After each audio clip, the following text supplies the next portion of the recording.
Es muy formal esto. Esta cosa de la... Yo me siento así, Malena. No, esto lo voy a poner. No. Esto va al video. Les voy a presentar a alguien que yo admiro muchísimo, que es mi compañero Darío Mizrahi, sociólogo magíster en ciencia política en Sensa. Y además mi compañero en La Nación Más. ¿Cómo estás? ¿Qué tal, Male? Gracias por las palabras. Y gracias por estar en el canal de YouTube, en esta entrevista que es clave por la coyuntura. Darío, Un placer. contale un poco a la gente tu pasado periodístico, de dónde venís y cómo llegás a la tele. Bueno, yo hice casi 10 años periodismo gráfico en Infobae, siempre abocado al análisis de los temas internacionales, siempre con un perfil muy analítico, es decir, producía sobre todo notas que se publicaban los fines de semana, consultando muchas fuentes y sobre los grandes temas internacionales. Tiene que ver con mi formación académica de la que vos hablabas recién. Yo ya entré al periodismo con ese background, en realidad sumé después la ciencia política, o la maestría en ciencia política, sí con esa base sociológica, y siempre fue un poco mi abordaje, y siempre escribiendo temas internacionales, y hace 4 años, bueno, por distintas razones ya me habían hecho notas en tele y demás, me empezó a picar el bicho de empezar ya a ser un partícipe y a hacerlo como parte de mi laburo. Bueno, y se dio la posibilidad con Antonio en lo que era Buenos Días América, que fue un cambio sí, total en mi carrera. Ahora estamos acá en La Nación, estoy también conduciendo un programa internacional en DNews, que es la señal internacional que tiene de noticias DirecTV. Radio también, con un programa propio, como columnista en la red. Bueno, no, evidentemente no sabemos cuántas horas tiene el día, pero vos las ocupás casi todas. Y además con una familia hermosa, una nena también hace muy poquito, relativamente. Año y medio. Año y medio. Así que, bueno, nosotros le decimos el profe porque Darío sabe muchísimo sobre temas internacionales, pero además realmente digo, o sea, les recomiendo que lo sigan en redes porque tiene un análisis, o por lo menos lo que yo considero, muy crítico, bastante objetivo de lo que sucede en el mundo. Pero el tema que nos trae hoy, porque hay muchas cuestiones o muchas pestañas que están abiertas en lo internacional, pero el foco está en lo que fue el debate entre Trump y Harris, ¿no? ¿Quién va a ser el próximo presidente de la potencia actual del mundo, que es los Estados Unidos? ¿Qué te pareció el debate? Entretenido, divertido, interesante, intenso. La verdad que para los que nos gustan estos temas y venimos siguiéndolo, fue atractivo. Fue atractivo porque era la primera vez que se veían. Nunca se habían cruzado en un mismo lugar Kamala Harris y Donald Trump. Y ya el arranque, Kamala Harris tenía como un objetivo muy importante buscar mostrarse como de alguna manera la contracara de todas las debilidades que habían dejado a Biden fuera de la carrera electoral. Recordemos que venimos acá del debate, yo diría, más importante en la historia de Estados Unidos. ¿Por qué? Que fue el debate entre Trump y Biden, porque es la primera vez que un debate presidencial deja fuera de carrera a un candidato. Vos lo sabés, que sos politólogo, Amala, hay toda una discusión en la academia respecto de si los debates influyen o no en las campañas.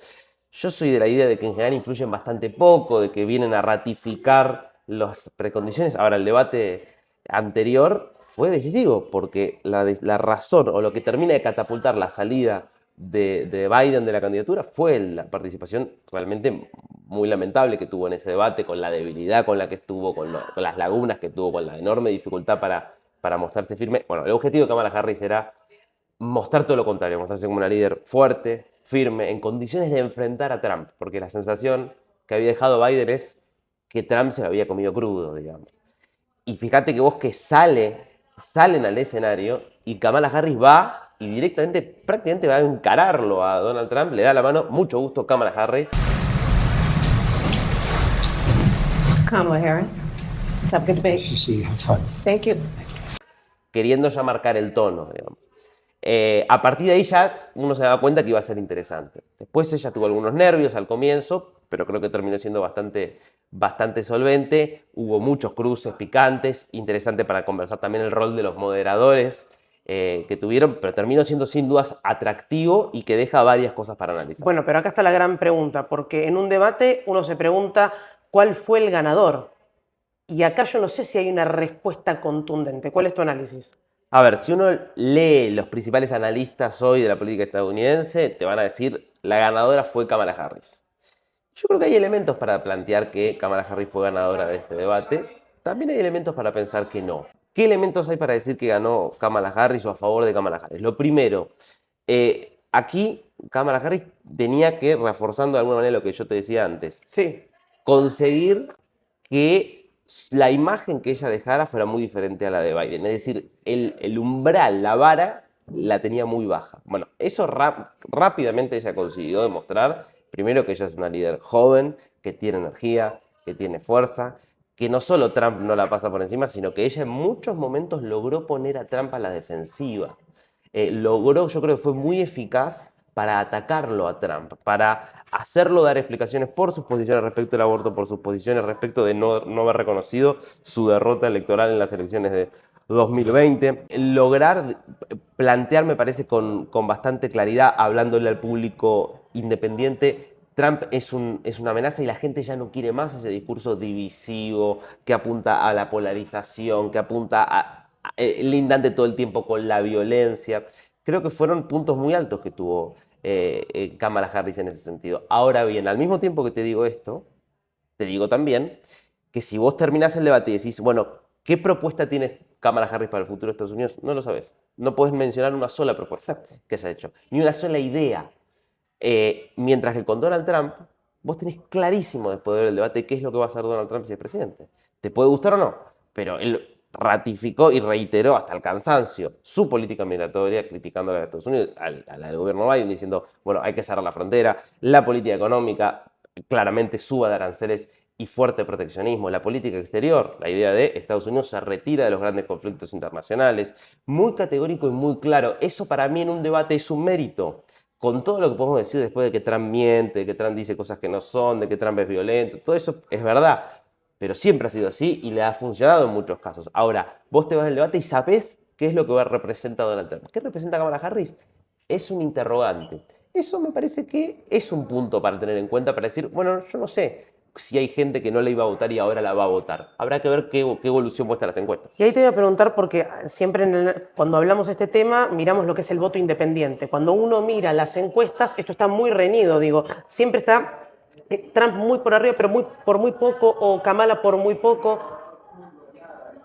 ¿Qué es lo que vos creés o cómo han hecho los candidatos para intentar tomar, o por lo menos ser atractivos ante ese voto independiente, de la gente que está en duda, que no se sabe si una elección vota un republicano y la próxima un demócrata? Totalmente. Y ahí sobre todo hay que ver, como sabemos, Estados Unidos tiene un sistema de voto indirecto. Las personas no eligen directamente al presidente, las personas eligen a representantes que van al colegio electoral y son ellos los que eligen al presidente, y eso genera que los estados tengan un poder enorme. Estados Unidos tiene 50 estados y como el sistema implica que para ganar se gana la totalidad de los electores que le corresponden a cada estado por un solo voto, lo que implica es que hay que ganar la mayor cantidad de estados posibles, más allá de si a nivel nacional sumas más votos o no. Hillary Clinton en 2016 sumó más votos que Donald Trump, sin embargo perdió las elecciones por este tema. Me interesa que le cuentes a la audiencia lo que me explicabas sobre los estados que hay que mirar hoy. Por ejemplo, Pensilvania. ¿Cuáles son los estados que hay que mirar, estos swing states, pero además, por qué hay estados clave por fuera de lo que es California, que tiene la mayor cantidad de electores? ¿Por qué California? Está bueno explicar esto. ¿Por qué California, siendo el estado que tiene más electores, es el que menos importa o uno de los que menos importa? Porque se sabe que todos esos electores van a ir para el Partido Demócrata. Siempre, pase lo que pase, California lo ganan los demócratas. Entonces, ni hacen campaña en California. Ni Trump ni Kamala Harris la vas a ver haciendo campaña en California, porque ya se sabe qué va a pasar. Del otro lado, Texas tampoco importa. Texas es el segundo.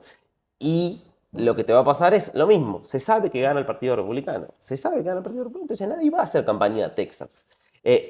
Florida, que históricamente era un estado swing state que variaba, hoy tampoco le importa a mucha gente. ¿Por qué? Porque hoy se convirtió en un estado republicano, que más o menos que pase lo que pase, termina ganando casi siempre los republicanos. En las últimas elecciones ha sido así.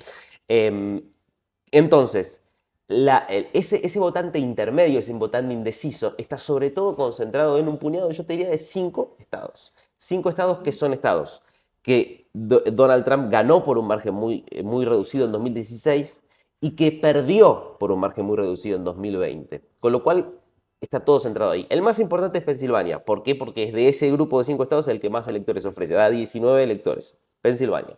Es justamente donde se hizo el debate de ayer. El segundo estado es Georgia, que da 16 electores. Después tenés a Michigan, tenés a Wisconsin y tenés a Arizona. Te diría que son los 5 estados. Podríamos sumar un sexto con Carolina del Norte, pero que tienen esas características. Ahora, en esos estados, la verdad es que Trump tenía una ventaja bastante importante en las encuestas cuando Biden era todavía candidato después de aquel fatídico primer debate. Entonces, uno veía eso y decís, era muy difícil no imaginar a Trump ganando la elección, porque más allá de que a nivel nacional le llevaba una ventaja de 3-4 puntos a Biden, tenía ventajas considerables en esos 5 o 6 estados. Entonces, ¿cómo podía Biden revertir eso? Parecía difícil. El ingreso de Kamala Harris en la campaña cambió radicalmente en la campaña y hoy vos lo tenés a Trump ganando ni siquiera claramente solamente en Arizona, perdiendo en Michigan, perdiendo en Wisconsin. Pensilvania, que era el más importante, está en un empate literal, por décimas, o sea, incluso considerando las décimas están empatados. Entonces es un escenario de mucha incertidumbre donde realmente la sensación a esta altura, por lo menos de la campaña, es que puede ser para cualquiera de los dos. Tengo 1000 interrogantes más, sé que te tenés que ir a trabajar, así que va a haber una segunda entrevista, pero lo que quiero también que le cuentes a la gente es esto del Nostradamus, porque, a ver, en ciencia política lo que vimos es que las encuestas han fallado mucho en estos últimos tiempos con métodos tradicionales quizás no tan efectivos que no han podido predecir, o por lo menos las tendencias no han mostrado el resultado final que era predecir un ganador. ¿Qué es lo que encontraste con este Nostradamus de Estados Unidos? Y contale un poco a la gente respecto al método que utilizan. Bueno, es muy interesante. Alan Lichtman es su nombre, es un historiador que en 1981 se juntó con un matemático ruso y dijo, tenemos que diseñar un método para predecir el resultado de las elecciones en Estados Unidos. Y como él es historiador, dijo, bueno, el pasado nos tiene que ofrecer alguna pista respecto de cómo es el comportamiento de la gente y por lo tanto ayudarnos a predecir el futuro. Analizaron 120 años de elecciones en Estados Unidos y se dieron cuenta de que había una serie de irregularidades que se sostenían. Así desarrolló el sistema de las 13 claves para llegar a la Casa Blanca. ¿Cuál es la idea central? No importa la campaña, no importa quiénes sean, o importa poco quiénes sean los candidatos, no importan los debates, no importan las encuestas. Lo que importa es principalmente la performance del gobierno. Y lo que él va a mirar es, de esas 13 claves, de esas 13 variables, si hay 8 que son favorables para el gobierno, para quien está a cargo, eso significa 8 o más que son favorables para el gobierno, eso significa que indefectiblemente va a ganar o el presidente si va por la reelección o el candidato del presidente que no puede presentarse a la reelección. Si en cambio no se llega a 8 favorables para el gobierno, sino que se queda en 7, en 5, en 6, invariablemente va a ganar la oposición. ¿Y qué variables mira? Bueno, mira una serie de variables. ¿Hubo éxitos o no en la política exterior? ¿Hubo fracasos o no en la política exterior? ¿Hubo, por ejemplo, cambios sustantivos en las políticas públicas diseñadas por el gobierno? Muchas de estas variables suelen ser más o menos parecidas a lo largo de las elecciones, es decir, no cambian mucho. En general, las dos que más varían y terminan siendo las dos que tienen más peso son las económicas. Una refiere a la economía de corto plazo. Y la pregunta es muy sencilla. ¿Está en el momento de la elección Estados Unidos en recesión, sí o no? Si está en recesión es una variable en contra del gobierno, le suma un punto, digamos, al candidato opositor. Si no hay recesión, no importa si subieron los precios, no importa si hay malestar por otras razones. Si no hay recesión, es favorable al candidato del gobierno. Hoy en Estados Unidos no hay recesión. La economía crece poco, pero crece. Segundo punto, economía de largo plazo. Que la idea es muy sencilla.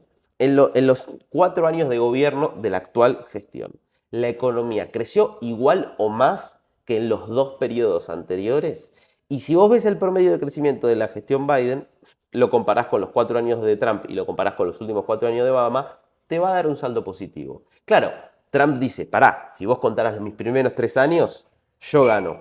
Lo que pasa es que Trump le tenés que computar el 4.º año, que fue 2020, que es el año de la pandemia, que fue un año de recesión en todo el mundo. Entonces eso baja el promedio. A Biden, al revés, le tenés que contar el rebote, porque 2021 es el rebote después de la recesión del 2020. Bueno, circunstancias estadísticas de la vida, lo que Alan Lichtman dice es que esas 2 variables son favorables a Kamala Harris y que la suma total le da que Kamala Harris va a ser la próxima presidenta. ¿Acertó con este método? Eso te iba a decir, así el dato más importante. 9 de las últimas 10 elecciones. La única en la que falla es la elección del año 2000, en la cual Al Gore pierde por un puñado de votos contra George Bush, con un dato muy particular, que es que la Corte Suprema tuvo que resolver el resultado en Florida, porque había mucha discusión, y en Florida fueron 500 votos los que le dieron la elección a George Bush. Es decir, que fue casi un empate esa elección. Bueno, esa fue la única en la cual no acertó.